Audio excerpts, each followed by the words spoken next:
శ్రీ గురుభ్యో నమః. శ్రీ క్రోధినామ సంవత్సరం మాఘమాసం ఈ ఫిబ్రవరి నెలలో రవి సంక్రమణం జరుగుతున్న ఫిబ్రవరి 14 నుంచి మార్చి 13 వరకు ఈ సింహరాశి వారికి ఏ విధంగా ఉంటుంది? సింహరాశి అంటేనే చాలా పవర్ఫుల్ రాశి.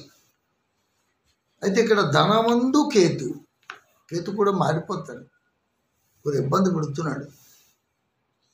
ధనంలో ఉన్నటువంటి కేతు కూడా అనారోగ్య సమస్యలు సృష్టించడం, ఏదో ఉపద్రవాన్ని సృష్టించడం, ఖర్చులు అధిగమించడం ఇలాగే జరుగుతుంది. ఊహించిన పరిణామాలు. ఖర్చులు అంటే సామాన్యమైన ఖర్చులు కాదు.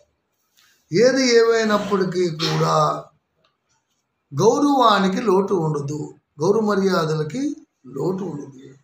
నూతన వ్యక్తులతో స్నేహం కలిగిన లాభదాయకంగానే ఉంటుంది.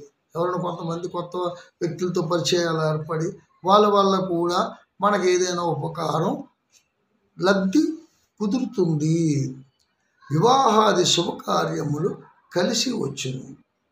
ఇక్కడ ఫిబ్రవరి నెల కాబట్టి గురుగారు అన్ని శుభకార్యాల గురించి చెప్తున్నాయంటే అది కాదు.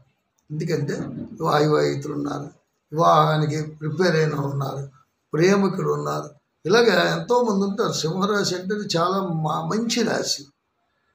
ఇందులో ఉబ్బా నక్షత్రం వల్ల అంటే వాళ్ళు శుక్రుడు అధిష్టాన దేవత. వాళ్ళకి మఖా నక్షత్రం, వాళ్ళకి కూడా కేతు బాగా ఉపకారం చేస్తాడు.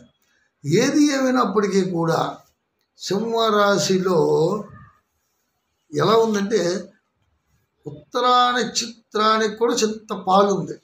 ఎందుకంటే 3వ పాదం కలిసింది కాబట్టి మఖ 1, 2, 3, 4 పాదాలు, పుబ్బ 1, 2, 3, 4 పాదాలు, ఈ రెండూ కూడా ఎలా ఉన్నాయంటే మఖ పుబ్బకి వాళ్ళకి చిన్న పొగడ్తలకు లొంగిపోతారు.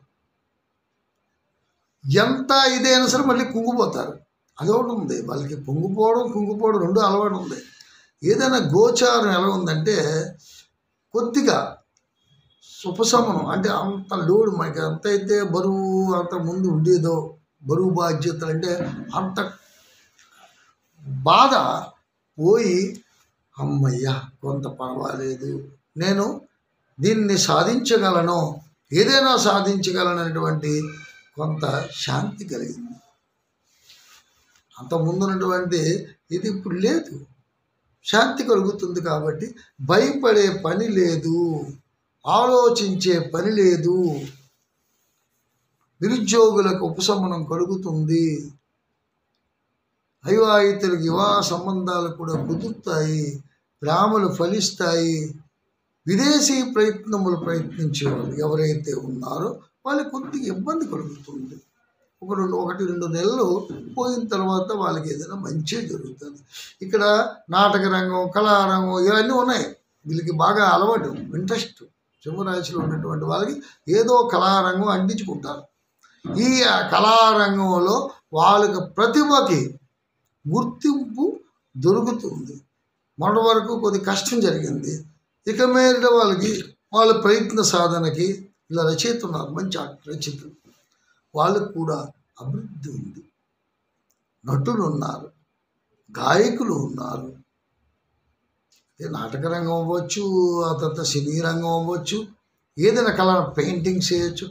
ఆర్టిస్టులు అంటే చాలామంది, కెమెరామ్యాన్స్, టెక్నీషియన్స్, వీళ్ళందరూ ఎలా ఉందంటే డెవలప్మెంటే కనపడుతుంది కానీ వీళ్ళకి ప్రమేపంగా సర్దుకున్నాయి. భయపడవలసినటువంటి పని లేదు.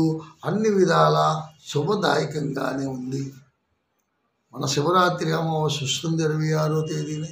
చక్కగా శివునికి ఆరాధ్యం చేయండి. అన్ని విధాల సుఫలితాలు పొందండి. మళ్ళీ మరో ఎపిసోడ్తో ముందుకు వస్తాను. అంతవరకు సెలవు. ఓం